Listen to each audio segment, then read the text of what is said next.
This is Guardian Radio, your station for up-to-the-minute news, intelligent, interactive, and engaging conversation. 96.9 FM. The views and opinions of the hosts and guests are their own and do not necessarily reflect the position of the management and staff of Guardian Network.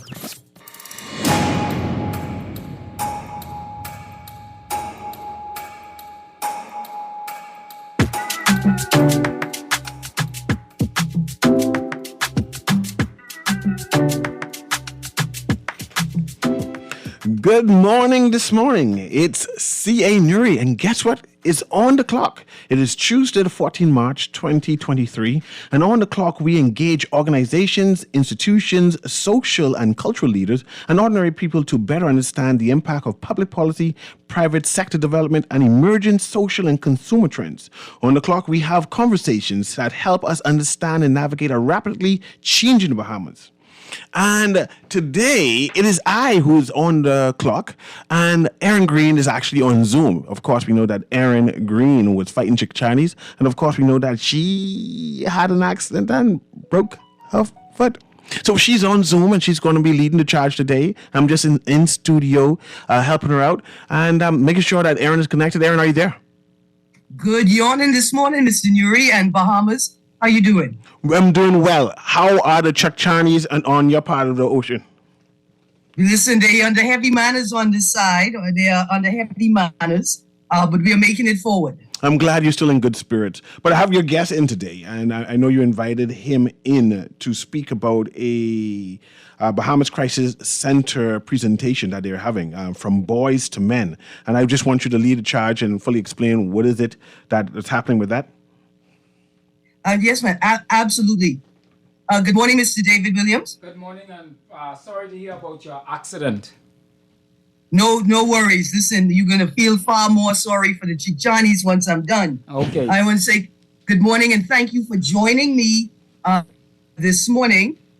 Today, I've asked you to join me to talk to the Bahamian people about why they should attend this event being hosted by the Bahamas Crisis Center this evening. Now, I know you're not one of the organizers, but when I saw the title of the event, I thought, well, the person we have to speak to is Mr. David Williams. And I wanted to bring awareness, to the general public that the event was happening. But I felt like you were the best person to share with the Bahamians, and particularly men, young men and boys in our listening audience, why they should take time to attend this event.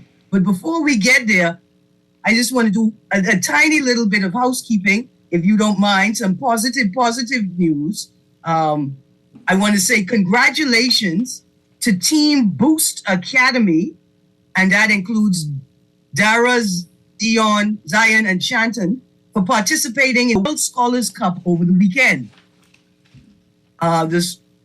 The school and family members are proud of your effort. Congratulations on winning silver medals for the Scholars Bowl and the team debate. And also a special shout out to Mr. Orson King for volunteering as the team supervisor. The World Scholars Cup is an international team academic program with more than 1,500 students participating from over 65 countries every year. Nice. The program was founded in 2006. The first edition took place in South Korea, and the World Scholars Cup aims to teach students with interesting, not taught in schools lessons, and finding common ground between people of different statuses. So I wanted to say a shout out to the team from Boost Academy that attended this year's World Scholar Cup. I also want to send a special happy birthday to my uncle Stanley Mitchell, and a happy birthday to a colleague from Belize, Simone Hill. And now, before we get into the show, a little more somber news. We want to say condolences to the family, friends, and colleagues of Ed Bethel, a trailblazer in the field of journalism in the Bahamas. We say, again, condolences to the family, friends, and colleagues of Mr. Ed Bethel. Mr. Williams, Mr. Nuri, We're here. Yes. this evening at the Harry Seymour Library in the lecture hall, the Bahamas Crisis Center is organizing an event called From Boys to Men, Re-Engineering Our Bahamian Society. It's a museum for men and about men. At its core, it's about exploring and analyzing the man's role in our Bahamian society and to direct men to engage our boys on their journey to becoming healthy, responsible, and productive citizens. Now, the flyer says that the goal is to review, revise, and redefine our Bahamian manhood. And there are a number of speakers attending this evening. Dr. Robin Roberts, and he's going to give two presentations. It's a Man's World, a global state of physical, mental, and social ill-being. Also, he's going to speak on the topic, Charting the Way Forward. Dr. Ian Strawn is going to present Messaging and Mentoring Boys, Directing the Path to Manhood. Mr. Troy Clark from the Lead Institute is giving a presentation, Beyond Incarceration, New Beginnings and Opportunities. Bishop Leish Boyd is speaking on the topic, Marital Rape, a True Test of Manhood. Zhivago Lang, former MP Cabinet Minister and host on the Guardian platform, is speaking on the topic, A New Man for New Bahamas. And the expected outcome of the event is to identify and inspire men to participate in our upcoming Trainer of Trainers certificate course for boys at risk. And I thought this is a wonderful event. I'm glad that it's happening in Women's Month. It's being organized by an organization that historically focused on women, has now broadened its focus on men and women, and gender issues. But I'm glad that an organization that has a record, has a history of doing this work, is assisting men in organizing events for them on their behalf. You know, with Erin, with this is something. primary. This is something definitely to celebrate. I mean, I know you hosted a show recently where you brought in the Crisis Center, and there was a number of phone calls by men saying, "Oh, why are we always highlighting women and no one is highlighting men and men issues? And why? What is it that the Crisis Center is doing to promote and develop and embolden men or develop men?" And right days afterwards, you see, this is a spectacular event with some heavy-hitting leaders in the male community of the Bahamas. This is who's who in terms of Bahamian leadership. And I'm excited about it. I mean, if you're listening, you're supposed to attend this. This is where you come in and have that camaraderie and come and say, okay, I'm amongst fellow men who wants to change and develop and be trailblazers in this Bahamas and say, hey, I'm putting my shoulder to the wheel and I'm here to participate and to learn and to engage and to have that men's fellowship. This is something exciting. This is something I would even dub as should be a part of the Bahamas 50th celebration of independence. This is a driving force, something to celebrate. Yeah, absolutely. Mr. Williams. Yes. I know you're going, but tell the audience who should attend this event. You know, well, obviously it's for everybody. As a matter of fact, I just sent out the invitation to someone, a close friend of mine, and a female, and she responded back. She said, LOL, it's for men. And I told her, no, it's for women also, right? Meaning I said in seminars in the past, there have been numerous women who have came along to support their men. For the idea is, like they said, to get the knowledge, the information out to men.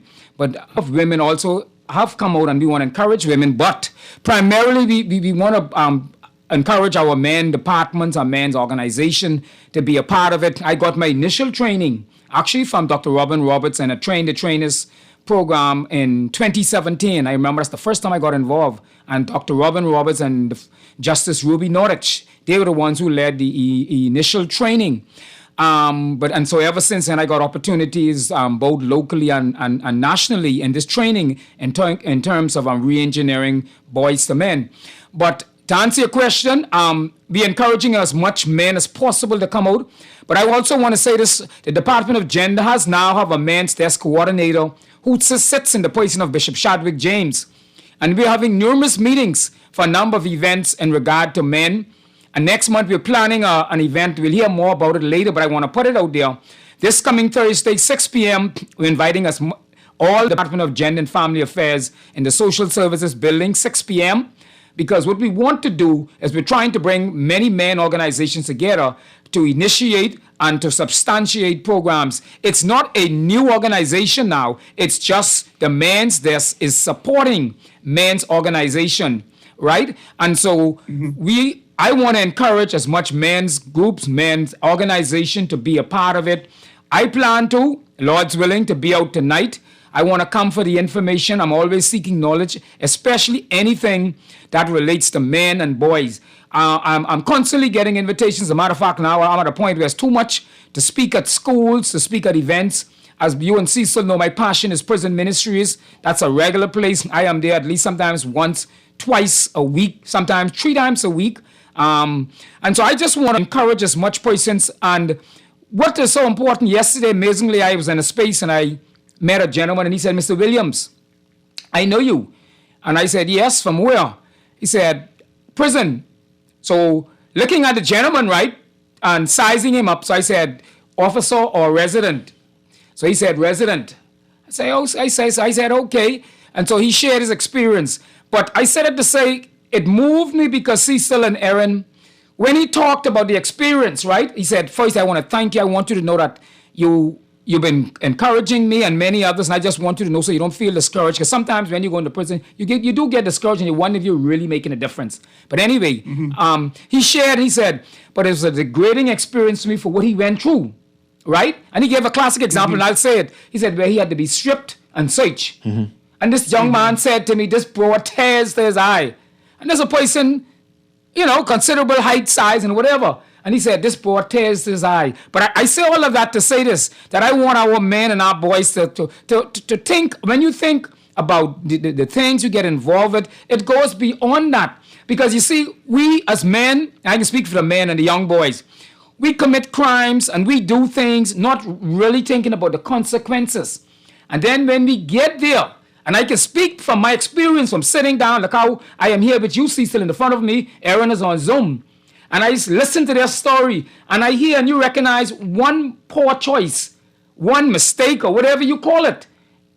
10, 15, 20 years of your life gone down the drain, and that the first time too, And so I'm saying it to say in this space, this is why a seminar like this, I like it. I wish I could see something on the topic talking about violence, because and maybe one of them may have it in their presentation. We're losing too much our men to violence. While I'm trained in the gender-based and the sexual, I have conducted programs in the prison for sex offenders charged with sex crimes as well as physical violence against women and girls. But we are losing more of our men to violent crime, and that has to be addressed. But nevertheless, I want to encourage us as men to come down, to be a part of it, to share, because men are hurting too. Men, God has given me the privilege to be in a space to talk with men on so many different things. I feel I'm not qualified, but it's simply because they hear me on stations like the Guardian Radio talking about men. I always throw out my number. I get calls. Oh, I want you to visit my son in prison. I get calls. Oh, I want you to come talk to my boys. I get calls. Or some male going through some challenges, and I get a call, and I take the time to sit down. And so I'm saying I want to encourage us as men. Let's come out to the seminar. Let's get the knowledge. Let's share. Let's be able to go into the schools. Let's talk to our boys, because this symposium is talking about reaching these boys before they become men. I've been in the schools, and Cecil and Erin, some of the stuff I've experienced, some of the stuff I've been told, it shocks me to see that young boys are actually doing these things. It really blew my mind. Because when I was in primary school, and maybe you too, Cecil, some of the things they think about today, you and I wouldn't think about that. We had some discipline, And so I'm saying, I want to encourage us men to let's go out, let's be a part of the seminar, let's give our input, and let's reach the young boys. Mr. Williams, I wonder, quicken to say that, I asked you how important it is for a husband and wife a male and their partner to attend this event when they have boy children, right? I hear it's always a men's event, right? And Yes. men should come out. Right. But should I bring my wife? Yes, you should. And why? Right. First of all, any knowledge you get, the Bible said we destroy it for lack of knowledge. So any knowledge you get, even from a female perspective, whether you're a wife, a girlfriend, a fiance, right? That's information that you can be able to share in the case of the single mothers. But also, we know that as men, women supporting us, that even encourage us. So for that man, that boy, that teenager who normally would not want to come, but if his girlfriend, his fiance, his wife is encouraging him, is willing to go there with him, that alone would encourage him to go there. At the end of the day, we want to get the men there. We want to get the boys there. And so if it takes that support mechanism in place, let's get him there. If your husband, man, that's a bunch of man talking about this and that. But if you say, honey, let's go, let's get this knowledge, let's get this information, and he's willing to go, you go there, you be a supporting role. But better than that, you also equipping yourself with information that can be applied.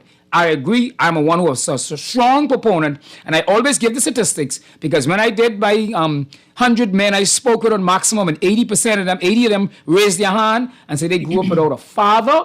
That blew my mind. And then I'm doing some classes every Friday at the boys and girls school. Another 60% of them grew up without a father. And I could go on and on, because that's one of the first questions I ask. Any class I do, any space I go, how many of you grew up without a father in the home? That's one of the first questions I ask. And so it is so important for us as men, right?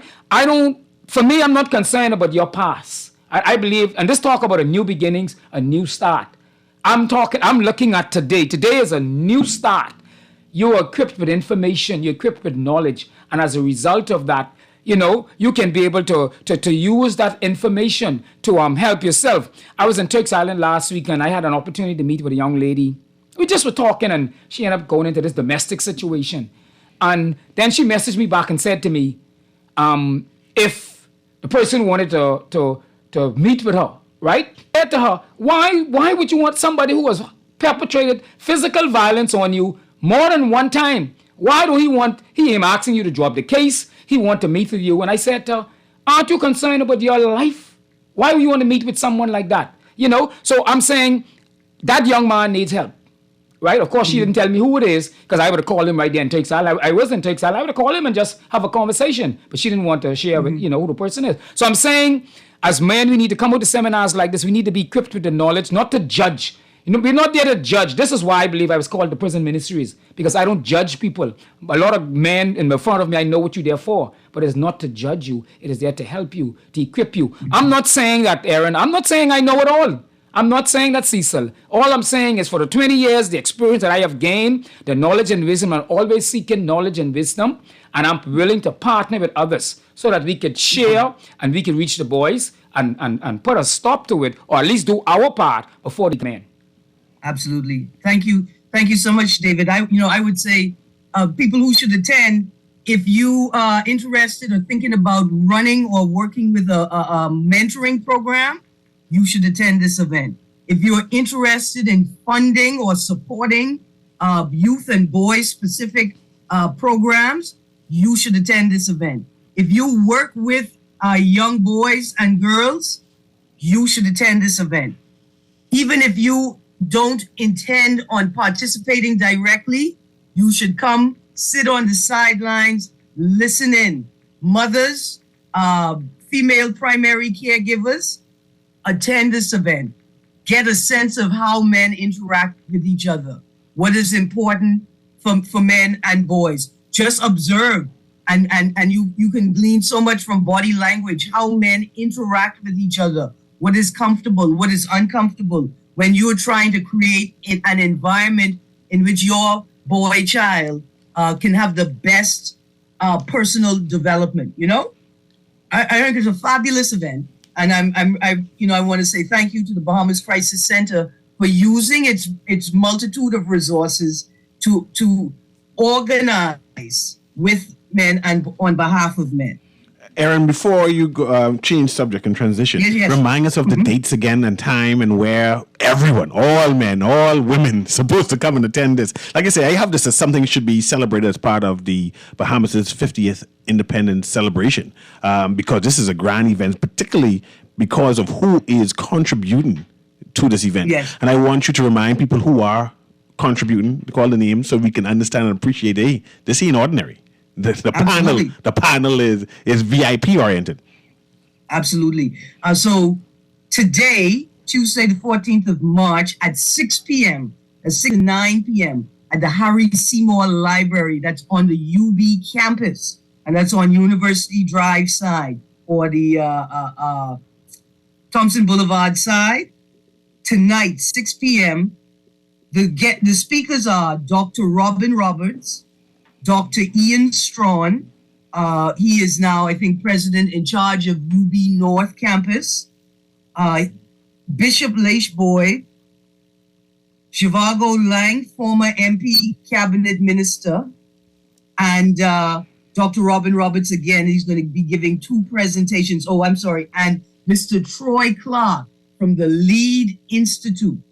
And he's speaking on the topic Beyond Incarceration, New Beginnings and Opportunities. I think it's going to be a fabulous event. Everybody should attend. And I hope that the University of the Bahamas can live stream it on their page or on the center page. So check Facebook at 6 p.m. for any live feeds. And I have a text here asking Erin, will members of the police force, defense force be in attendance, especially regarding their interaction with young boys every day and that social intercourse and the dynamics with that? Is there a need for people with authority that, not military, but you know what I mean, that's construct for the police force to be there?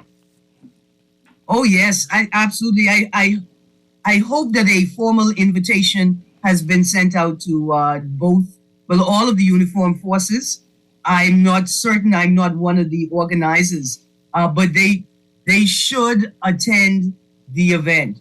They should listen to men. And I think this is so important because a lot of conflict between young men and the police is simply rooted in misunderstandings about identity and what it means to be a man in the Bahamas and what it is to be a man with authority in the Bahamas. And I have this lovely meme on my wall, this quote, but to paraphrase it, it says, there are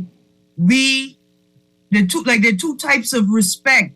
We respect people because they're human, or we respect people because they have a degree of authority, right? They have authority.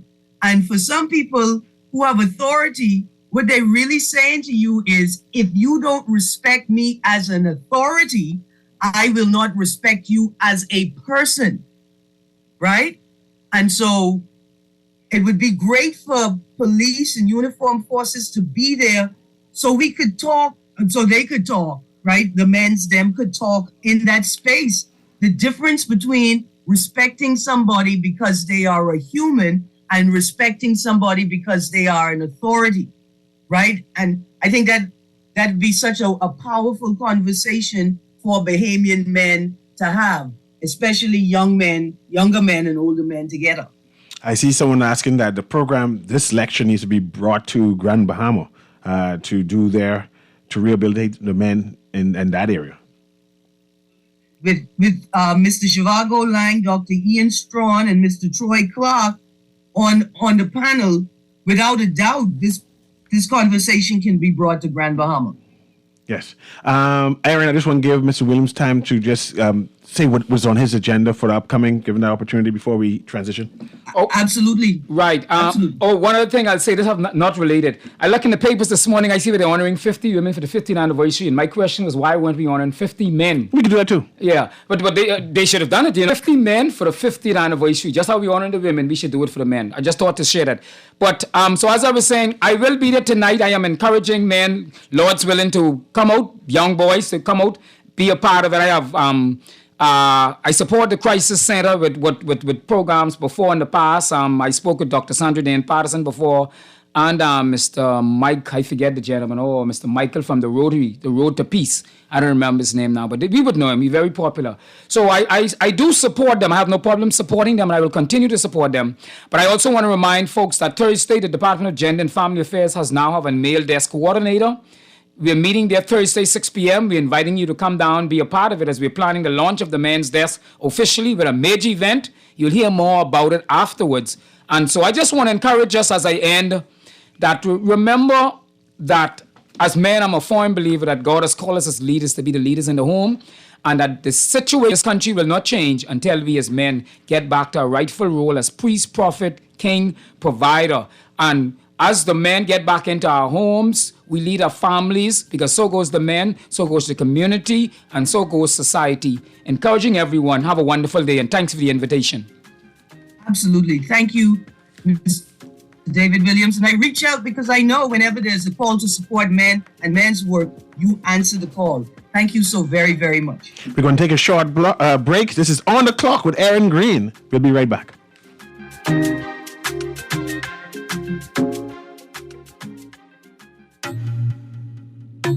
The Grand Bahama News is available every Tuesday in the Nassau Guardian. Buy your local paper at Freeport Convenience Stores, Western Bakery, DeGregory's Fine Foods, and Bellevue Gifts.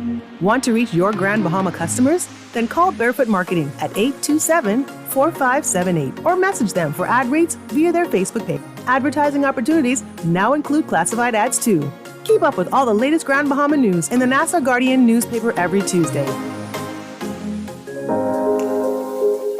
Love the show? Want to give your support? Become a sponsor today. Call 302-2300 for our rates and packages. That's 302-2300. Become a sponsor on Guardian Radio 96.9 FM. Fresh news, smart talk, all day. The new Guardian Radio app is here. Listen live to all our Guardian Radio shows and live video stream select programs in our studio. Get information about Guardian Radio shows and our hosts. Send messages, including text, email, and even call. All from our amazing new Guardian Radio app. Download it free today in your App Store for your Apple device or Play Store for your Android device. The all-new and improved Guardian Radio app. This is Guardian Radio 96.9 FM. Fresh news, smart talk, all day.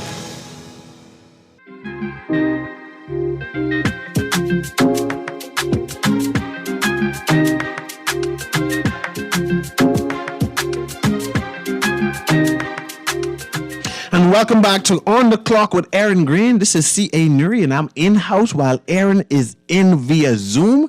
And we're talking about glass ceilings and where the hotel strike glass ceilings. And Erin sent me some notes. But I say, Erin, you know, I read all of that, right? So I need her to come back in and tell me what we're talking about. Go ahead, Erin. Absolutely. Good morning again, Bahamas. So Cecil, yes, in yesterday's paper, there was this fascinating story. Hotels strike glass ceiling on 15 to 20% room shortage. I found that story in the Nassau Tribune, and it struck me.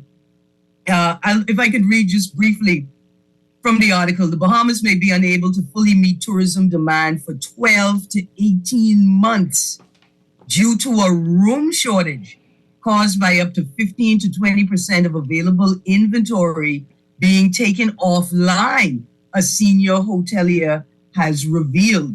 Robert Sands, the Bahamas Hotel and Tourism Association president, told Tribune Business he is optimistic the industry will soon shatter the glass ceiling caused by an imbalance between supply of available rooms and surge in post-COVID visitor demand for the destination. You know, Erin, I want to quickly respond, but I want you to read all of this so I can respond and so we can have a conversation about this. Yeah, man. After Dr. Kenneth Romer, the Ministry of Tourism's Deputy Director General and Acting Head of Aviation last week, said the Bahamas has a capacity challenge in terms of sufficient hotel room inventory to accommodate all visitors. He added that the government was encouraging owners and operators of shuttered resorts to accelerate plans for their renovation or sale. Mr. Sands told the newspaper, The reality is the pent-up demand is right now surpassing the available supply of rooms, principally caused by a number of hotels being out of operation, in renovation, or in transition in terms of sales agreements. The demand for the destination is outpacing our ability to provide supply at the moment. It's a testament to the fact that the Bahamas as a destination is very much in demand. And that's a major incentive for further investors to invest in hospitality in the islands of the Bahamas. I can stick a pin right there if you don't mind. Thank you very much for sticking the pin right there. All right. You wanted to respond? Yes, definitely. I am panicking, Erin. And the reason why I'm panicking is because we have now acknowledged that we need more hotels. There needs to be a boom in the developing of the family islands and providing hotel rooms. We know we have a housing crisis inside the Bahamas, where workers are unable to go to any family island because there aren't enough houses for them to live. Right? Mm-hmm. We know that there is an employment crisis in the Bahamas, a shortage. We had the Minister of Labor mention it recently that there is a shortage.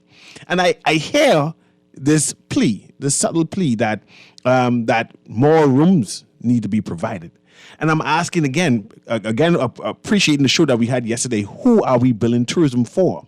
Who are we building this economy for? And when I say I'm terrified, I'm terrified to say that in the future, the jobs that we are creating, these hotel jobs that they're promoting and saying that we can expand, are not being created for Bahamians, right? Because there aren't enough Bahamians for these jobs, and these Bahamians are not in these jobs. In particular, we see it in terms that the Minister of Labor said, Bahamians can't find a job. Bahamians are not applying for the jobs and not staying on the jobs. Therefore, they're giving out work permits for foreigners to come in to replace Bahamians. Mm-hmm. So when they said there is going to be a need for a construction boom for hotels or more rooms, I'm asking, who will be building them? Who will be employed in them? And if it's not Bahamians, why do it? I think that's the question there. If Bahamians will not be filling these jobs, if Bahamians continue to say, and I think this is important too, we don't want to work under these conditions, right?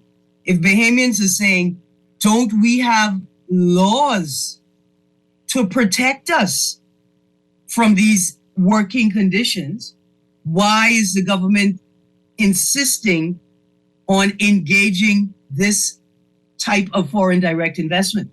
I think there's a disconnect between what government thinks Bahamians want and how Bahamians are responding to what government thinks Bahamians want. And this conversation, a national plan, a national agenda, considering the psyche and the social wants of the Bahamians need to be considered. And I think there's a disconnect, and we need to press pause. We need to press pause before if there's more turmoil happening inside the Bahamas, before there's more immigrants imported to fill jobs where Bahamians say, but I didn't ask for this in the first place. Yeah, I think it's a little more nuanced than that.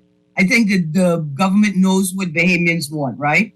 And they know that Bahamians want to make enough money to not just maintain the lifestyle that they've become accustomed to, but to expand and to grow, right? This quality of life individually and collectively.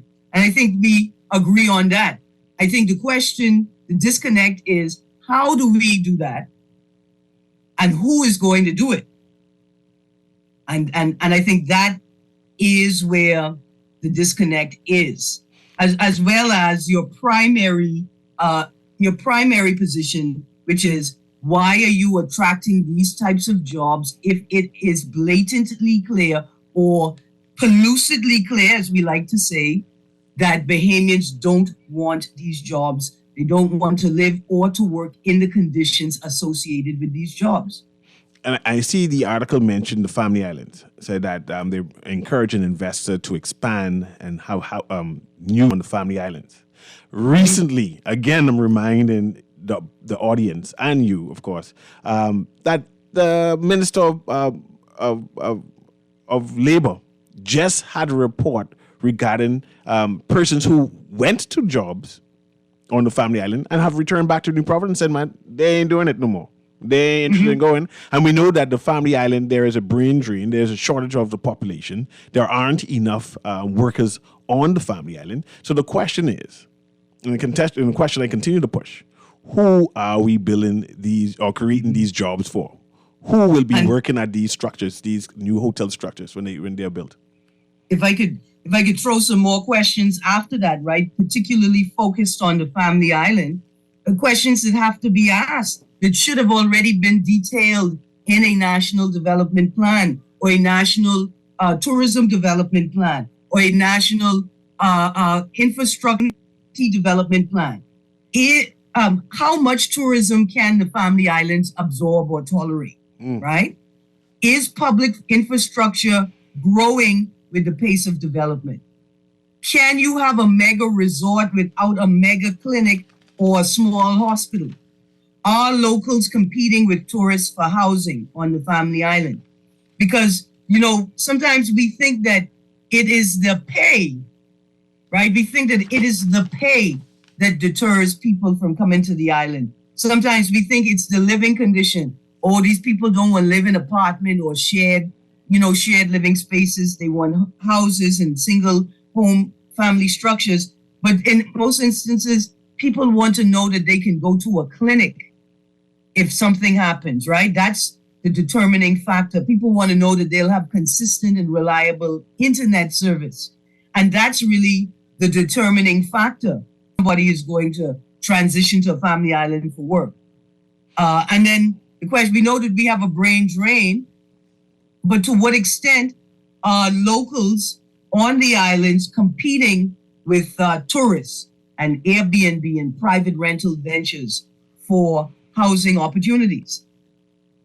And that's interesting. I now wonder, we know that the government is giving out incentives for persons interested to developing Airbnbs, right? Giving tax breaks and property that they can start that. Is it because the government is aware that the hotels have reached their glass ceilings in terms of room occupancy and say, hey, this is their way of creating these room occupancy? And we had no incentives about people building houses, but definitely people building Airbnbs. And I wonder, how does that impact the local population on these Family Islands? Right. I mean, I think we'll get all excited about Airbnb. And I want to ask the question, to what extent can the Airbnb, the local, quote unquote, because we're talking about a sort of private rental industry, right? Using a broad term Airbnb. But to what extent are they disrupting development on the Family Islands, right? As opposed to aiding and supporting development on the Family Island. But in New Providence, more specifically, has the government considered Airbnb as a viable mechanism to support the overflow, right, of guests? Do hotels not want to divert customers to Airbnbs, right? Do they not want to divert customers and have guests booked for years, right? So is the ideal dynamic for a hotel that they book for 2 years straight, right? Mm-hmm. That they have no rooms available for 2 years because people who couldn't get rooms are willing to wait until there's an availability. Are hotels not wanting to divert to Airbnb? And if they don't, is it fair for them to lobby to tax Airbnbs as a formal part of the hotel tourist industry? Erin, I see we have a phone call here. Let me engage them so they can put some questions to you. Go ahead, yeah, caller. Absolutely. Can you hear me, caller? Good morning, CA. Good morning, Erin. Good morning. Morning. This is a very, very interesting conversation, especially to those who have worked in the hospitality industry for most of their lives. I'm included in that number. And I think there has to be a greater collaborative effort by government to not just incentivize Airbnbs per se, but to also grant them the same concessions or similar concessions that the regular big boys, i.e. hotels and resorts, would also be receiving as benefits. Primarily for me, from my standpoint or my vantage point, I see it as, Erin, you said something that was so profound, and that is, when these hotels and resorts are filled to capacity, I cannot take on any other persons. Do they actually refer persons to the supposed Airbnbs that's out there? Where's the effort with that? Not just from a hotel standpoint, but also, but a lot of these Airbnbs may also be registered. Is the Ministry of Tourism and the government really directing traffic to these Airbnbs so we don't lose the additional potential revenues that our country can take at this time to help to boost and push our economy? My last point here is simply this. I believe that there's still a lot of work here to be done. The Family Islands, you touched on that a second. This is what really caught my interest. When you really look at a whole lot of the industries here in Nassau, New Providence proper, you're going to find that a lot of these persons engaged in these industries actually came from our individual family islands. Could you imagine, for instance, boat builders who are here in Nassau actually came from, let's say, a Long Island or Andros or something, returned back there, and then the government somehow direct incentives for these persons to return to their individual islands, which then in turn spurs the economy on that island, and therefore spurs the tourism product to go to the island. Because when you put on the necessary programs such as teaching people how the boat building processes are done, those who are interested in agriculture and fisheries on these different islands, I believe that we can do a much better job to depopulate Nassau and get our people back onto these individual islands, where we can then begin to spur the economies of these individual islands. And I think that's what the local governments have been calling for quite some time. But there's no true serious effort from a perception standpoint that's really being put out there to have these things done. So that's my commentary for this morning. Okay. And I'm enjoying this conversation. We need to have more of this to try and get those developers in our family islands to get our people out of Nassau and back onto their individual islands where they can really live in comfort and boost the island to boost their islands to the levels that they would like to see going forward. Thanks for taking my call this morning. Thank you very much. Erin, we have another telephone call. Let me patch that in quickly. Go ahead, caller. Can you hear me? Good morning. How are you guys this morning? Doing well. Go ahead. Morning. Hi. Yes, I like the new initiative that the Minister of Finance and Michael Alkitis is now taking on the Airbnb situation pertaining to Bahamians. Mm-hmm. Did you guys hear what the new initiative is? Yes, we just mentioned it just now. Okay, that's great. I think it will go far to catapult a lot of entrepreneurs in the Bahamas to high heights, and they'll be able to gain some profit for themselves. And I hope there are some more that come in. Thank you. Thank you very much. Absolutely. Erin, the previous caller, Jeff, was mentioning that perhaps Bahamians who are in New Providence can return to the family island. But we're negating the point is we're short in labor. We need more people. So it's not about having people move from New Providence to go back to the family island. We need to find more labor to work on the family island and New Providence because there is a labor shortage. There is a housing shortage. There is a now room shortage in the hotel rooms. They said they need 15 to 20% more rooms to be added to the inventory due to the demand. And we mentioned that can Airbnb fill this 15% more rooms? But I'm asking is, who will work in these rooms, right? Absolutely. Right? who and if the big hotels are expanding, or if we are bringing foreign direct investment, is that good for the Bahamas in contrast to Airbnbs where Bahamians will own them? They'll manage these homes as they said, well, this is next to my house, whatever it is. They can control the environment. I think that conversation needs to be had too. Do we prefer Airbnb or do we want big mega structures again?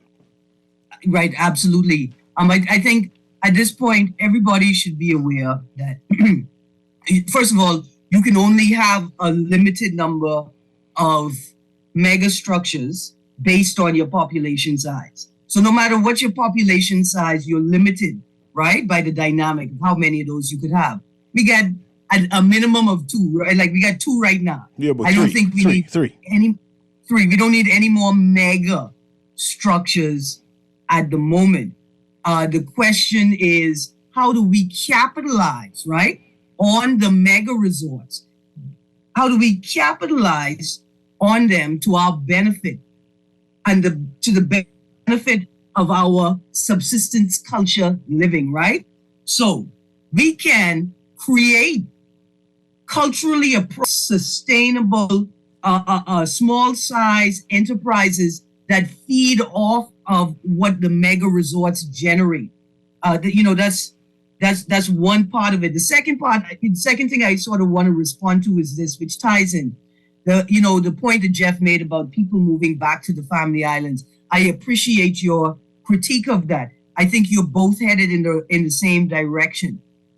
That we need labor, we need foreign labor, but Dr. Gilbert Morris always reminds us that you got to have a strategy, man. You have to be rooted in a premise before you act. And so what we do is we encourage Bahamians to go back to the family island of origin, or go back to a family island where they have contributed significantly to begin a project, right? So we're going to establish an industry, and we have to create a culture to support that industry. And we do all of that before we invite the labor in. We have to direct the labor. We have to direct the vision. There's no question that we need the foreign labor. Where we maintain our control is by being prepared and having a vision and being disciplined and sticking to that vision. And just before we end the show, I wanted to throw in some more questions and answers that I hope will help us to begin to understand how we could do these things, right? So when I saw the article, I had some basic questions. Where will they stay? All of these tourists we invite in. Who will build it, right? How much tourism can the family islands absorb? And what will they do?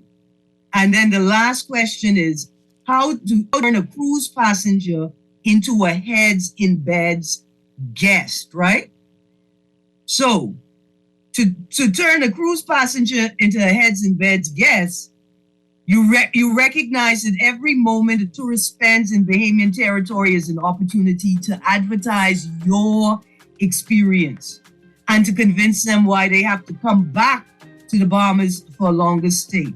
So starting with massive murals and billboards visible as cruise ships enter and leave harbors and ports. Same billboards and murals visible as mega resort guests traverse from the airport to their hotel, right? Opportunities to interact. T-shirts and souvenirs advertising excursions and experiences, 100% Bahamian music.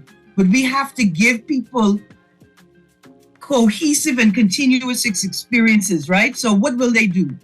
Tours and activities, civil rights era historical tour, historical society themed tours. Here's an idea, a jitney route tour. We got all these jitney routes. We should create tours based on the jitney route and the experiences to be had on that route. Important cultural and historic sites, favorite restaurants, themed activities, farmers markets, fish and food markets, right? A national parks tour.